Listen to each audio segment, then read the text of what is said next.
Let's see how I got started. Well, I started in school band around fourth grade, and at that time, I was playing clarinet, and every time we would go through our scales, we'd work on whole notes, and I would literally just pass out. And my band teacher was like, "Mike, you're going to kill yourself. You're going to fall on the reed." And he would just have this high-pitched voice, and he'd be like, and then he just said, "Just go back on the drums." And so he moved me to drums, and I played bass drum for a year in fourth grade, and I had to watch this girl play suspended cymbal and snare, but she had sticks, so that was cool. I had a bass drum mallet, and that was it. I was hooked on that, and I stayed in school band all the way, the rest of elementary school, then through junior high. Once I got to junior high, I did the whole, did jazz band and symphonic band. Then got to high school, did jazz band, symphonic band,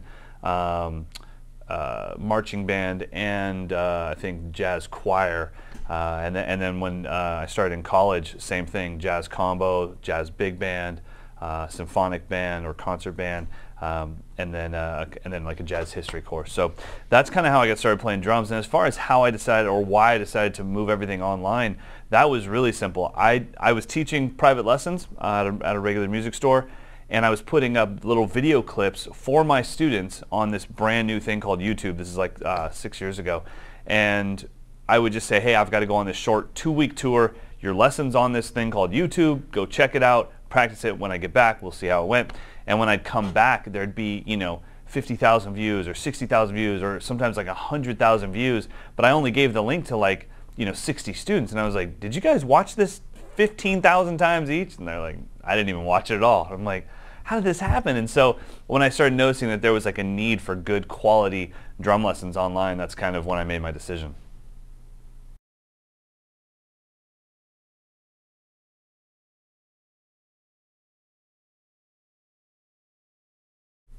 First of all, thank you. I really do appreciate that. It's been quite a journey for sure. I mean, if you've seen any of my first YouTube videos, "Hi, my name is Mike Johnston."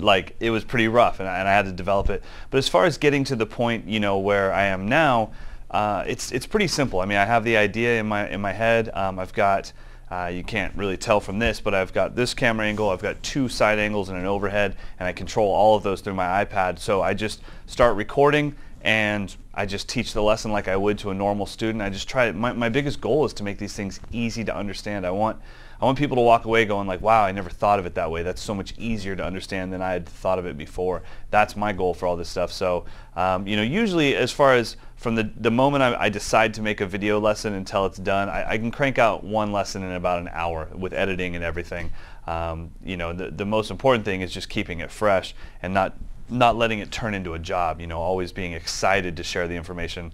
If I was doing 10 videos a day, it would turn into a job. So that's why I don't do 10 videos in a day, even though there's a million video lessons to be done. It's important to me that every time I do a video lesson, I'm excited to do it.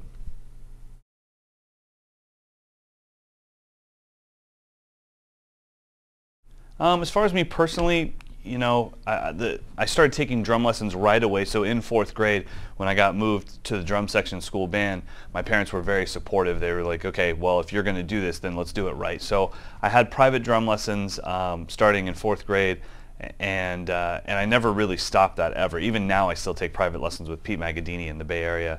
Not as much as I would like, just because we're both very busy. But I always like having a private drum instructor. I think there's something good about paying somebody to be honest with you. If I hang out with my buddies, even my buddies that are much better than me at the drums, we're nice to each other. So we're gonna say, "Oh man, that sounded great. Oh, you sound so good tonight."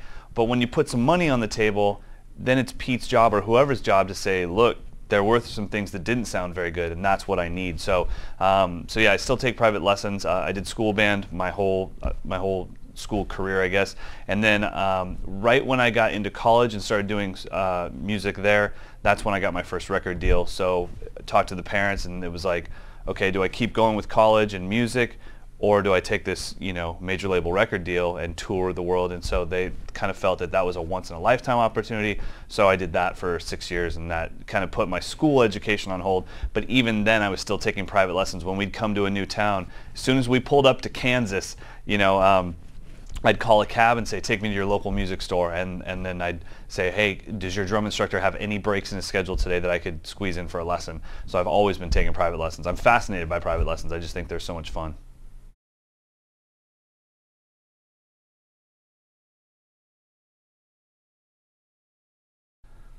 As far as the clinics, they definitely have a predetermined approach to each one. I try to make sure that it's fresh every time, but at the same time, like if you were in say a rock band, when you go out on tour, you practice your set and then you go tour that set around the country. And I think clinics can kind of be the same way, where in a rock band you wouldn't go out and play, even in a jazz group, you wouldn't play 8 original tunes every single night. You would have a set list, and I kind of feel like every year I have a clinic set list where I know for the most part I have a good kind of storyboard of what I'm going to do. The playing definitely isn't worked out note for note. There's nothing like that. I kind of think that should be done in the moment. That's what keeps it art. But the overall architecture of the clinic definitely is predetermined.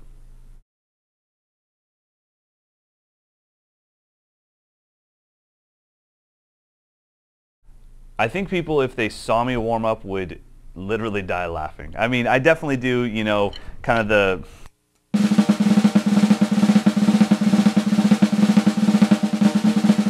I get all my chops out on a pad and all that stuff before I play, just to kind of loosen up.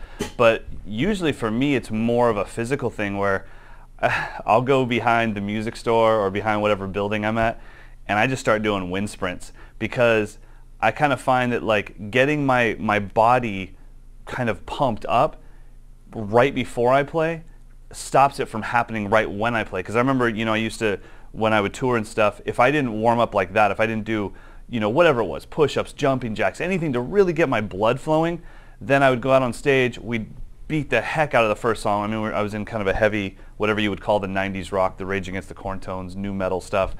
And I'd beat the heck out of the first song, and I'd just have, Popeye forearms, just frozen. I was like, oh, you gotta be kidding me. Now I have like no feel, no technique. I'm a caveman on the kit. So that's when I started developing, like, well, why don't I just pre-do that, let everything kind of calm back down, and then it'll be nice and noodly for the rest of the show. And so I still do that for my clinic. So that's kind of my pre-warm-up. So if you ever go to like a Sam Ash or a Guitar Center or Forks Drum Closet, and you see just me behind the building going touching the ground, touching the ground, I got cones lined up out there, that's usually what I do.